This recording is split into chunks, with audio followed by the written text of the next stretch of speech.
नमस्कार। आज हम आपको कक्षा 10 गणित में अध्याय 3 दो चर वाले रैखिक समीकरण युग्म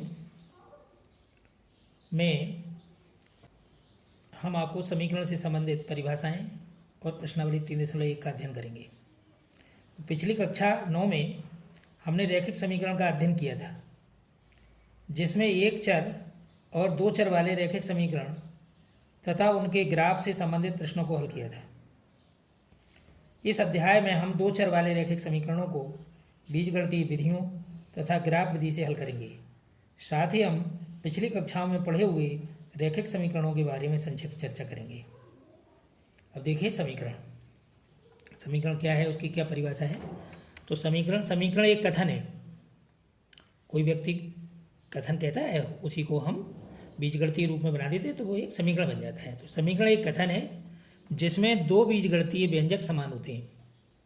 जैसे 3x + 6y = 3900 एक समीकरण है, लेकिन 3x + 6y एक व्यंजक है।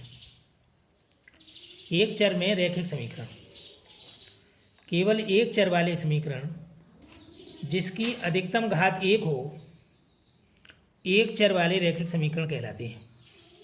जैसे 7x + 2 = 5, 3 + 5y = 0, 3/x - 2/x = 1/2,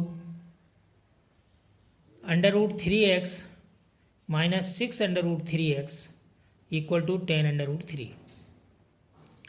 तो इस प्रकार से ये हमने आपको 4 उदाहरण इसके समझाए। अब आप अगला देखिए, दो चरों में रैखिक समीकरण। दो चरों x और y में रैखिक समीकरण ax + by + c = 0 या ax + by = c के रूप का होता है, जहाँ a, b, c अचर वास्तविक संख्याएं, लेकिन a ≠ 0 और b ≠ 0 होना चाहिए। x, y दो चर राशियां हैं। इनका आलेख एक सरल रेखा होता है। अब देखिए प्रश्नावली 3.1। प्रश्नावली 3.1 का प्रश्न संख्या 1।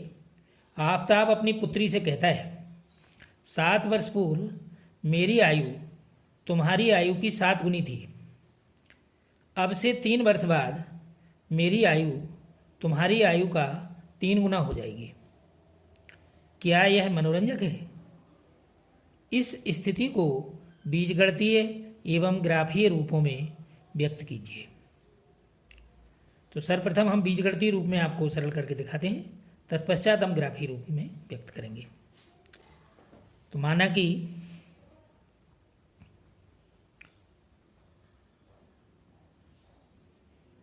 आफताब की वर्तमान आयु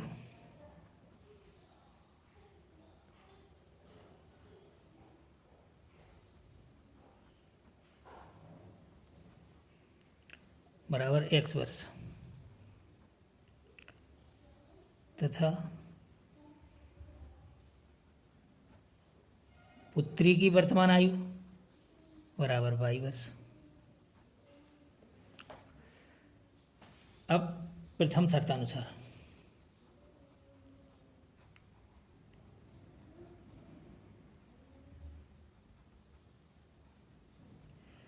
प्रथम शर्त क्या है? 7 वर्ष पूर्व मेरी आयु तुम्हारी आयु की 7 गुनी थी। तो 7 वर्ष पूर्व हमें दोनों की उम्र ज्ञात करनी पड़ेगी। तो 7 वर्ष पूर्व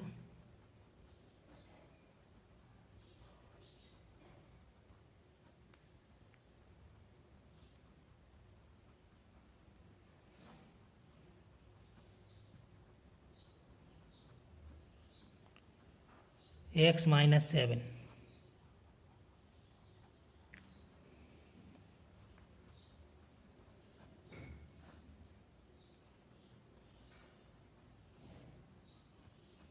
7 वर्ष पूर्व पुत्री की आयु बराबर y - 7 वर्ष।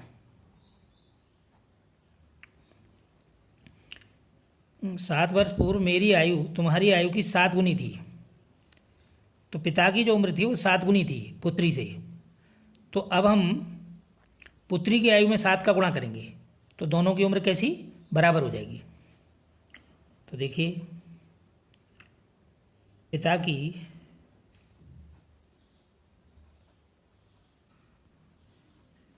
आयु बराबर 7 गुणा पुत्री की आयु।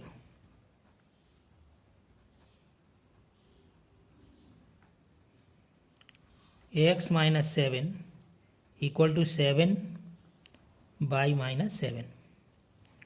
x minus 7 equal to 7 by minus 49। तो x minus 7 by equal to minus 49 plus 7। x minus 7 by equal to minus 42। ये इसका समीकरण नंबर 1 हुआ। द्वितीय शर्तानुसार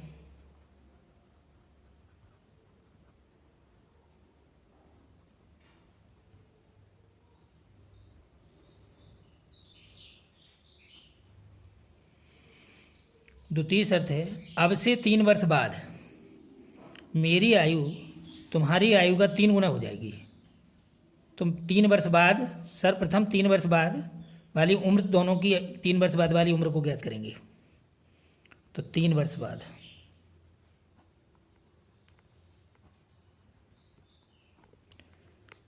बाद आफताब की आयु x प्लस 3।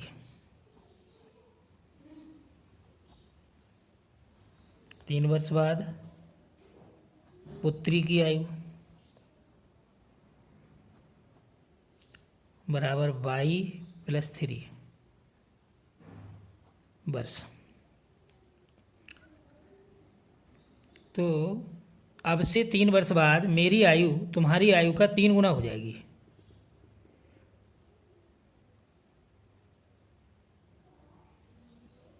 तो पिता की आयु 3 गुनी है तो पुत्री की आयु में हम 3 का गुणा करेंगे और बराबर कर देंगे उनको। तो ये हो गया पिता की आयु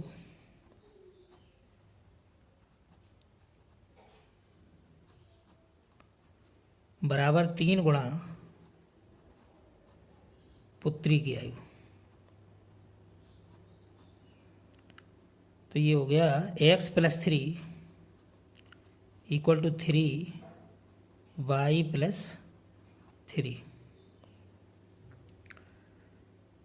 तो x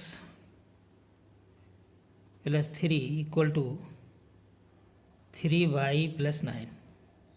3y को इधर पक्षांतर करेंगे और इस वाले जो अचर पद 3 है इसको दाईं ओर पक्षांतर करेंगे। तो ये हो गया x minus 3y equal to 9 minus 3।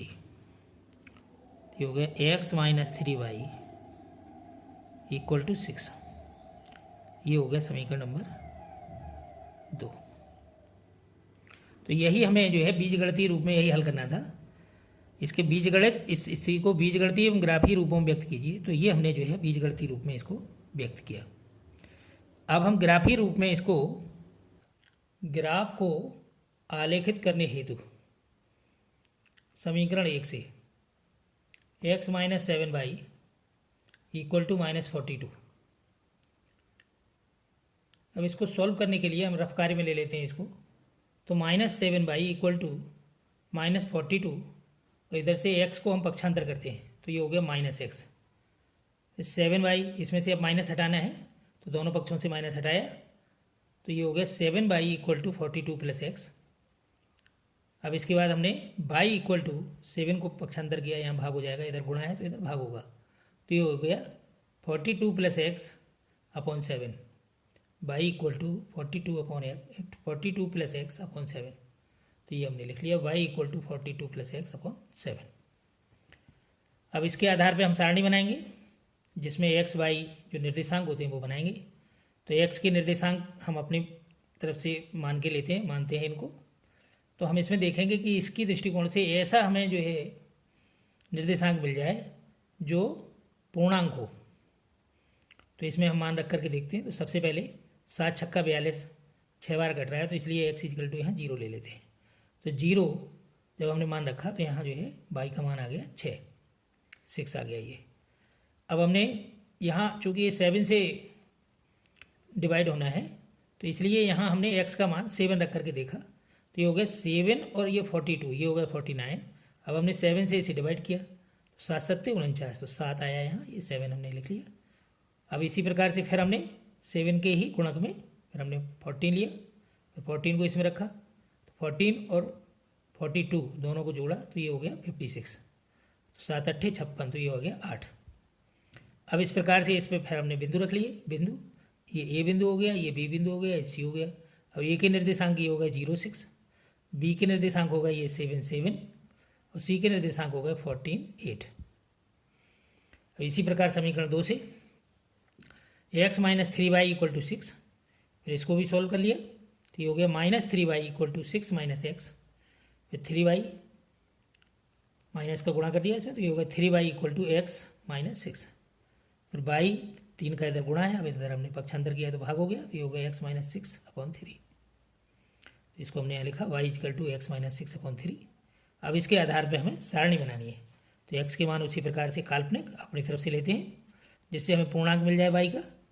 तो यहाँ x माइनस 6 है, तो इसलिए हमने 6 रखा है इसको, तो ऊपर 0 हो गया, तो यहाँ 0 आ गया। 0 में हमने 3 का जब भाग दिया तो 0 बार गया, तो ये हो गया 6 0। अब उसी प्रकार से यहाँ फिर हमने 12 लिया।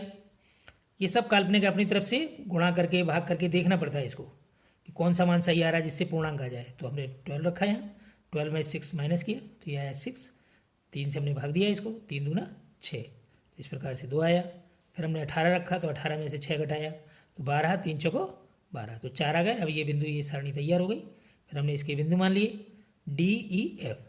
तो डी के जो निर्देशांक हैं वो हो गए 6 0, ई के निर्देशांक हो गए 12 2 और एफ के निर्देशांक हो गए 18 4। अब ये 3 बिंदु हमने लिए हैं। अब इससे हम रेखा खींचेंगे ग्राफ पेपर पर। तो हमने इनका पैमाना मान लिया है। यहाँ पैमाना माना कि एक्स अक्ष पर 1 सेंटीमीटर बराबर 5 इकाई। तो ये इस आधार पर लेते हैं कि ग्राफ हमारे पास कितना बड़ा है और उसमें ये रेखा आ रही है कि नहीं आ रही, तो इस प्रकार से पैमाने को हम घटा बढ़ा लेते हैं। तो ये 5 इकाई है, तो एक्स में हमारे पास कितनी इकाइयाँ हैं, मतलब हाईएस्ट उच्चतम कौन सी इकाई है, तो एक्स में यहाँ हमारे पास 18 है और यहाँ एक्स में हमारे पास 14 है, तो सबसे उच्चतम अंक हुआ हमारे पास 18 यानी 18। तो हमें 18 चाहिए एक्स अक्ष पे। तो हमने यहाँ एक्स अक्ष के लिए ये हमने एक्स डैश एक्स अक्ष लिया, तो इस पर हमने 18 लेने के लिए ये इसको हमने बनाया इस तरीके से। तो अब देखिए ये 18 हो रहा है इसी से, हमने तो 1 सेंटीमीटर 5 इकाई मान लिया। फिर बाई अक्ष पर, अब बाई अक्ष पर अधिकतम अंक हमें देखना पड़ता है। तो ये देखो 6 7 8 है और यहाँ हो गए 0 2 4 यानी 8 अंक है। तो 8 के हिसाब से हमें चाहिए। और फिर ये रेखाएं कहाँ मिलती हैं उसके को भी देखना पड़ता है कि आगे कहाँ जा करके मिलेंगी, तो उतना बड़ा हमें ग्राफ चाहिए। तो इसको देख करके हमें 8 अंक तक चाहिए था, लेकिन चूंकि ये रेखा यहाँ नहीं मिल रही थी तो इसलिए इसको ग्राफ को हमने 25 तक अंक निर्मित किया इसको। तो अब बाई पे हमने ये बाई अक्ष पर भी 1 सेंटीमीटर 5 इकाई लिया। अब इनको हमने ग्राफ पेपर पे प्रदर्शित किया। यहाँ 5 10 15 20 यानी 5 5 1 सेंटीमीटर का, ये 1 सेंटीमीटर का एक खाना होता है, तो 5 5 इकाई के डिफरेंस हमने यहाँ लिख लिया। इसी प्रकार चूँकि 5 इकाई यहाँ भी है तो 5 5 के डिफरेंस यहाँ भी 5 10 15 20 25 30 35 40 45 यानी 5 5 इकाई के डिफरेंस से हमने इनको लिखा। अब इसके बाद यहाँ देखेंगे ए बी सी, इसके अब हम निर्देशांक लेंगे इस पर। तो यहाँ है 0 6, तो 0 6 को हम इस पर प्रदर्शित करेंगे। तो 0 एक्स पे 0 है, तो एक्स पर 0, इसका मतलब बाई अक्ष पर ही स्थित है ये, तो ये हो गया हमारा 0 6, ये ए बिंदु है, ए बिंदु लिया। इसी प्रकार से बी बिंदु को 7 7 यानी 7 इधर से भी और 7 इधर से भी, तो दोनों पर ये बी बिंदु अंकित किया। इसी प्रकार से 14 8, तो यहाँ 14 यानी 15 से 10 और 15 के बीच में होगा, 14 ये 15 से ठीक पास में होगा, तो ये बिंदु आया यहाँ, ये बिंदु 14 8। इधर से भी, इधर से 8, 5 और 10 के बीच में 8 मिल गया ये, और इधर से ये 14। तो इस प्रकार से ये तीनों बिंदु निर्धारित किए ए बी सी। अब इसी प्रकार और ये रेखा को हमने खींचा और आगे हमने बढ़ा दिया। अब इसी प्रकार से डी ई एफ इन बिंदुओं को 6, 0, 12, 2 और 18, 4 को हमने निर्धारित किया और इस रेखा को मिलाकर के आगे बढ़ाया, तो ये बिंदु जी पर जाकर के दोनों रेखाएं एक दूसरे को काटती हैं, प्रतिच्छेद करती हैं। और यहाँ पर इसके जो अंक हमने देखे, इसके जो बिंदु देखे, क्या इसका निर्देशांक आता है, वो है 42, 12, यानी एक्स अक्ष पर ये 42 से मेल खा रहा है ये यहाँ से, तो ये लिया हमने 42 और इधर से ये हो गया 12, 10 और 15 के बीच में यहाँ, तो ये हो गया 12। तो इस प्रकार से ये इसका आंसर है। जहाँ पर रेखाएं कटती हैं वहीं, तो एक्स इजकल टू हो गया यहाँ 42 और वाई इजकल टू 12। तो दोनों सरल रेखाएं ए बी सी तथा डी ई एफ बिंदु जी 42, 12 पर काटती हैं, अतः अभीष्ट आलेखन प्राप्त हुआ। यदि इसमें कोई चीज़ समझ में नहीं आ रही हो तो आप कमेंट बॉक्स में जाकर कमेंट कीजिए। धन्यवाद।